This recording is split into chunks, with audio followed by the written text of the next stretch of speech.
Assistance, assurance et protection sociale. L'assistance et l'assurance sont considérées comme les deux principales techniques de protection sociale. Elles se distinguent essentiellement par les principes qui les fondent, mais aussi par leurs implications en termes de droits, de devoirs et de conditions d'accès. Il est courant de les opposer dans le développement historique des systèmes de protection sociale, mais elles doivent également être analysées au regard d'une troisième notion, celle de solidarité.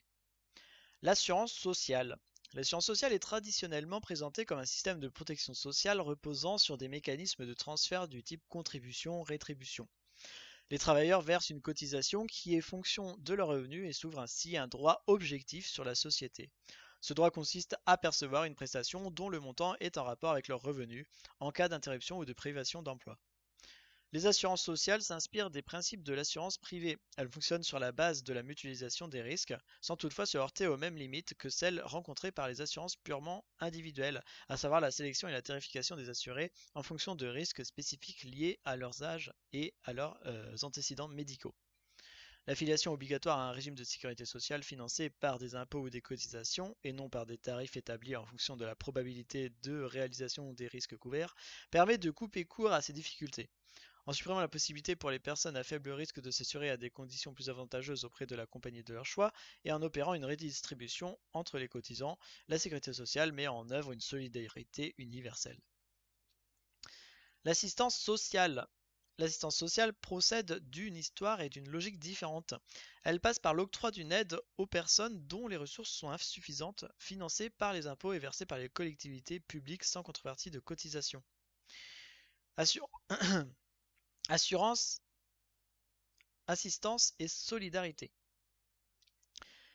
Les relations entre assistance et assurance sociale varient dans le temps et dans l'espace. En France, par exemple, ces deux techniques de protection sociale ont été traditionnellement opposées parce qu'elles étaient porteuses de projets différents. Mais elles sont aujourd'hui associées dans les différents régimes de sécurité sociale. Par ailleurs, une assimilation abusive entre assistance et solidarité s'est développée. Or, la solidarité n'est pas une technique de protection sociale, mais un principe que l'on peut retrouver aussi bien dans l'assistance que dans l'assurance sociale. L'opposition entre assurance et solidarité est apparue en 1984 à l'occasion de la réforme de l'indemnisation du chômage. Celle-ci a réduit la solidarité à l'assistance en introduisant une distinction artificielle entre deux types de régimes d'indemnisation.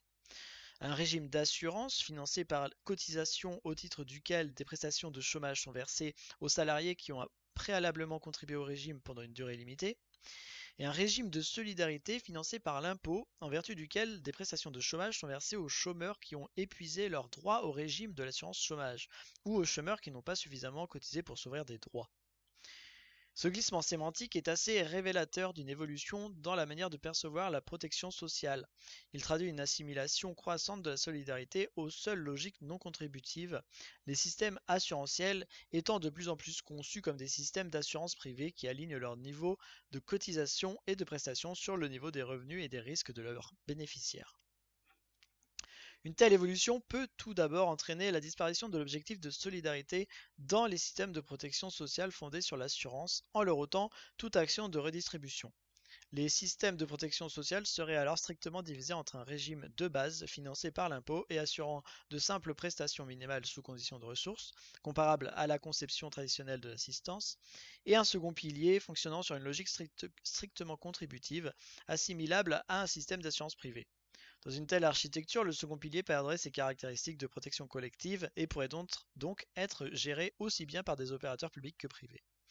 Une telle évolution peut ensuite accentuer les inégalités existantes.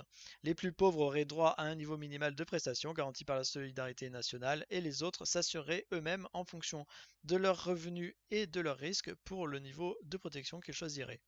Elle menace donc à terme l'objectif de cohésion sociale atteint par les systèmes de protection sociale actuels qui mêlent dans une même logique de solidarité mécanismes d'assurance et d'assistance.